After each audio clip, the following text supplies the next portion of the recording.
आता पाहूया लोकसभेच्या महासंग्रामासंदर्भातल्या टॉप 9 बातम्या। महाराष्ट्रात एक भटकती आत्मा 45 वर्षाआधी स्वतःच्या फायद्यासाठी एका नेत्यानं राज्य अस्थिर केलं। मोदींची नाव न घेता शरद पवारांवर टीका।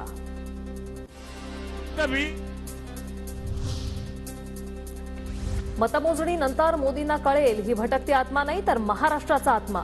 शरद पवारांवरील मोदींच्या वक्तव्याला जयंत पाटलांकडून प्रत्युत्तर। जोवर मोदी जिवंत आहेत तोवर धर्मावर आधारित आरक्षण होऊ देणार नाही। कर्नाटकातील मुस्लिमांच्या ओबीसीतील समावेशावरून पंतप्रधान मोदींचा काँग्रेसवर हल्लाबोल। वडील म्हणतात देशात हिंदू आतंकवाद आहे। मुलगी म्हणते पुलवामाचा हल्ला भाजपचं षडयंत्र।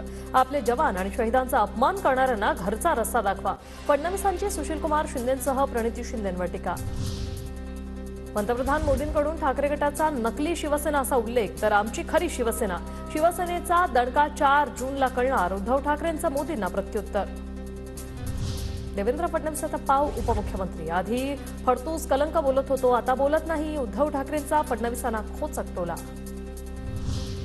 गरिबी कशी हटवणार विचारल्यावर राहुल गांधी म्हणतात खटाखट। काँग्रेस हा देशातील जनतेच्या संपत्तीवर डोळा। मोदींचा काँग्रेसवर हल्लाबोल।